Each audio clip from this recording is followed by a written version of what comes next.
Bonjour Michel de Pixaflora. Aujourd'hui, je vais vous parler des relations extraordinaires qu'ont les fleurs avec leurs pollinisateurs. A tout de suite.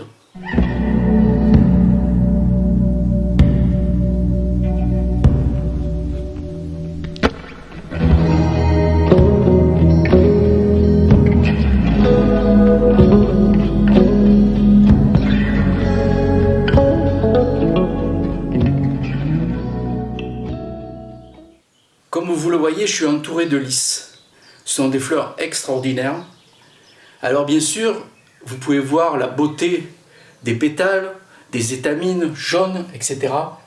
Mais vous ne pouvez pas sentir le parfum extraordinaire qu'elles dégagent parce que pour l'instant, évidemment, YouTube n'a pas encore inventé le moyen de propager les parfums.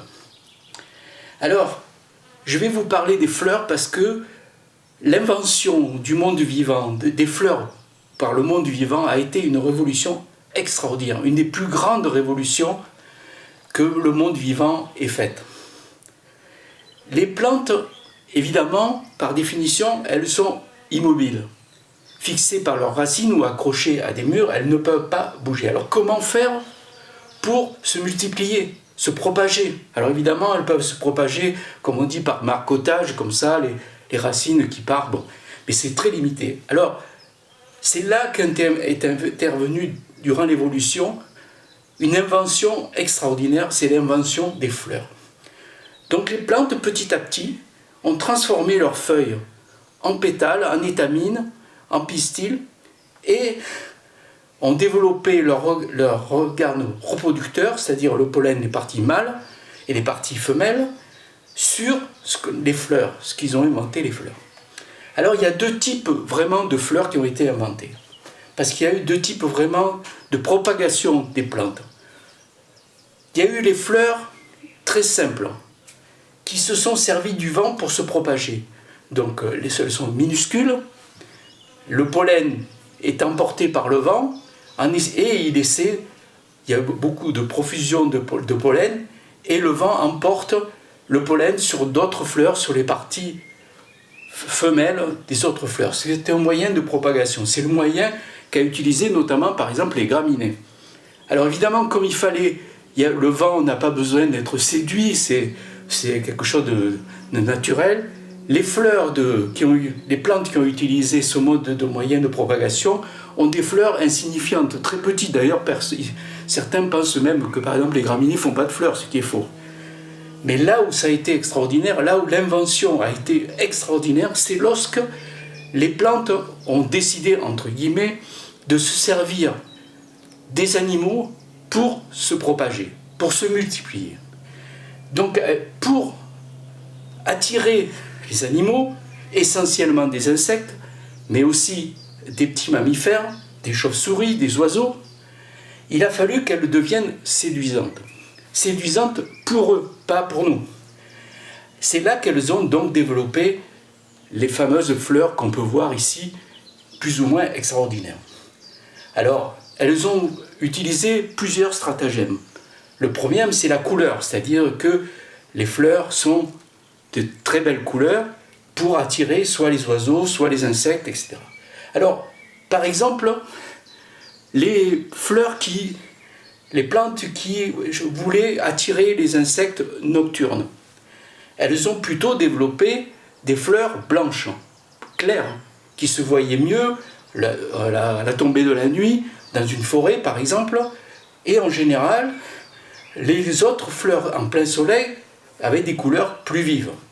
Alors il faut savoir que ce soit les oiseaux ou les insectes, leur vision n'est pas la même que nous. Par exemple, les insectes ont du mal à percevoir, notamment les abeilles, la couleur rouge. Donc les plantes qui voulaient attirer les abeilles étaient plutôt de couleur bleue. Le bleu est une des couleurs qui attire le plus, par exemple, les abeilles. Par exemple, une des plantes les plus mellifères qu'on trouve, c'est la Phacelia qui a des magnifiques fleurs bleues. Alors, ça c'était les couleurs. Après, il y a eu, pour attirer les pollinisateurs, il y a aussi le parfum. Alors le parfum, évidemment, par exemple, toujours pareil, les fleurs nocturnes, en plus d'être claires, souvent beaucoup dégagent des parfums extraordinaires qui vont attirer les pollinisateurs. Et de préférence, souvent on va remarquer que les fleurs qui poussent, qui fleurissent la nuit et qui veulent attirer les insectes pollinisateurs nocturnes ne se mettent à sentir que la nuit. Vous voyez? Alors, ça c'est le problème. Alors, évidemment, les parfums, nous, l'homme a bénéficié, comme là par exemple les lys, les parfums, c'est des parfums extraordinaires, voire entêtants, mais certaines plantes ont des parfums absolument exécrables, notamment les arômes, beaucoup d'arômes, parce que eux, ce qui les intéresse, ces plantes, c'est d'attirer des mouches. Et les mouches sont attirées par l'odeur d'excréments ou de viande avariée, viande pourrie, ce qui fait que par exemple, certains arômes, notamment celles qu'on peut trouver dans le commerce, notamment ce qu'on appelle le bulbe magique, qui soi-disant pousse sans terre et tout ça, quand il développe une fleur, sur les catalogues de plantes, on va vous dire que ça fait un parfum intense, c'est un parfum absolument exécrable, ça sent, entre guillemets, la merde. Alors, vous voyez les fleurs, elles vont sentir qu'à certains moments. Par exemple, il y a aussi des senteurs, on le sait ça aussi, notamment les orchidées vont émettre des parfums que nous on ne sent pas, mais que les insectes sentent, notamment qui sont proches des phéromones des femelles, de leur propre espèce, ce qui fait que le mâle, quand il s'approche de l'orchidée, il a l'impression de repérer une femelle. En plus, la fleur ressemble un peu au corps d'une femelle, et il va se précipiter dessus pour essayer de copuler. Et puis, vous voyez, ça ne va pas marcher, donc il va aller de fleur en fleur. Et ce qui est extraordinaire, c'est que la fleur qui émet ce parfum, elle va l'émettre juste avant la naissance des femelles. C'est-à-dire qu'en fait, le mâle, il ne peut pas se tromper. Hein. Enfin, là aussi, justement, il va se tromper. Ça, tout le monde, on connaissait un peu comment fonctionnait l'attirance donc des insectes, des oiseaux, par le parfum, par la couleur et tout ça. Mais il y a un autre moyen, elles ont trouvé un autre moyen d'attirer leurs pollinisateurs. C'est la production de nectar. En contrepartie de polliniser les fleurs, c'est-à-dire de se couvrir de pollen, que ce soit les oiseaux, les insectes ou par exemple les chauves-souris, comme récompense, les fleurs leur offrent un nectar sucré, c'est ce qu'on appelle un liquide sucré, c'est le nectar. Alors le nectar, il se trouve souvent au fond de la fleur ou au fond des éperons. Alors ce qui est intéressant, c'est que les fleurs aussi, pour pas que tout le monde, entre guillemets, tout le monde, tous les insectes, tous les animaux viennent prendre le nectar, elles dissimulent le nectar en fonction de la capacité de leurs pollinisateurs à le capter. Par exemple, vous allez, les encolis, par exemple, elles ont le nectar est au fond d'un éperon, ce qui fait que les abeilles, par exemple, ne peuvent pas l'atteindre parce que les encolis vont être pollinisés plutôt par des bourdons qui vont être les seuls à pouvoir percer ces éperons et récolter le nectar.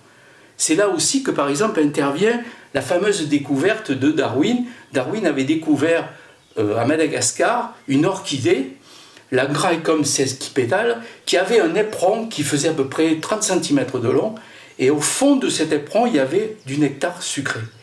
Et il s'est dit, si la plante elle fait ça, c'est qu'il doit y avoir un insecte nocturne, parce que la plante sentait en plus que la nuit, qui doit avoir une trompe de 40 cm ou 30 cm pour pouvoir atteindre le nectar. Alors on lui a un peu réuni jusqu'au XXe siècle, on a fini par trouver un sphinx nocturne qui effectivement avait une trompe de cette longueur et était donc le seul à pouvoir atteindre le nectar et donc qui devenait le pollinisateur exclusif de cette orchidée. Voilà un peu ce qu'on pouvait parler sur le nectar. Mais ça, c'est des connaissances qu'on connaissait depuis très longtemps. Mais récemment, on a découvert un truc extraordinaire. C'est ce qui fait un peu le sujet de cette vidéo.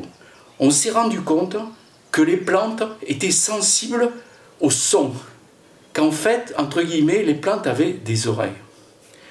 Et on s'est rendu compte d'un truc, c'est que, par exemple, lorsque un pollinisateur s'approche d'une fleur, la plante, la fleur est capable de capter le son, d'identifier le son du bruissement des ailes ou de l'insecte qui arrive autour d'elle. Et ce qui est extraordinaire, c'est qu'au moment où cet insecte s'approche de la fleur capte le son de ce bruissement et se met à émettre du nectar, à produire du nectar. Parce qu'il faut dire que la production de nectar dépense beaucoup d'énergie, donc les fleurs ont appris à économiser et à ne produire le nectar qu'au moment où il y avait des pollinisateurs. Et ce qui est extraordinaire, c'est qu'elles vont produire du nectar qu'en entendant le son de leur propre pollinisateur. Si par exemple, la fleur est pollinisée par un bourdon, lorsqu'une abeille va s'approcher, elle ne va pas émettre de nectar. Elle va émettre du nectar que lorsqu'elle va entendre le son du bourdon. Et pour chaque fleur, elle a son pollinisateur ou ses pollinisateurs. Et donc, dès que le pollinisateur arrive aux abords de la fleur, la fleur se met à émettre du nectar, ce qui est assez extraordinaire. On a découvert ça récemment. Alors qu'est-ce qu'on a fait? On a enregistré le son d'un vol par exemple de bourdon, prenons l'exemple du bourdon, et après on l'a mis sur un portable par exemple, et on a passé le son enregistré, on l'a passé ici comme autour de la plante, comme si c'était un bourdon qui volait autour, et on s'est aperçu que la plante se mettait à émettre du nectar, ce qui est assez extraordinaire. Alors, évidemment, comment les plantes peuvent entendre des sons? Parce qu'évidemment, elles n'ont pas d'oreilles. Alors, on a cherché et on s'est rendu compte d'un truc, c'est que, par des études très pointues, en Angleterre notamment, on s'est aperçu que les sons émis, les longueurs d'onde émises par les sons, faisaient entrer en vibration les pétales qui, après, par déduction, renvoyaient ces vibrations au centre de la fleur, ce qui déclenchait la production de nectar, ce qui est assez extraordinaire. Donc en fait, c'est pour ça aussi que beaucoup de fleurs ont cette forme un peu comme ça de vase, de parabole, qui fait que le son qui tape sur ici, là, la vibration vont tendance à se centrer au centre de la fleur, se focaliser au centre de la fleur. Voyez un peu, voilà ce qu'on vient de découvrir récemment. Alors, donc vous voyez, donc évidemment, les fleurs n'ont pas d'oreilles, mais c'est quand même assez extraordinaire de voir un peu l'économie que peuvent faire la nature par rapport à leur production de nectar. Alors donc vous voyez, le monde des fleurs est un monde assez extraordinaire. D'ailleurs, cette relation insecte-animal, fécondation-fleur a été une révolution formidable, ce qui fait que par exemple les plantes à fleurs représentent dans le monde vivant un nombre d'espèces absolument hallucinant. Par exemple, les orchidées, rien que la famille des orchidées, qui compte à peu près plus de 30 000 espèces sauvages, je ne parle pas des hybrides, est beaucoup plus importante que le nombre de mammifères ou le nombre d'oiseaux. C'est ça qui est extraordinaire. Les plantes à fleurs ont vraiment envahi la planète. Alors, voilà un peu ce que je voulais vous dire sur ces magnifiques fleurs. Alors, si vous êtes dans le jardin ou dans votre véranda et que vous avez des fleurs, faites attention, parce que si vous leur mettez de la musique à fond,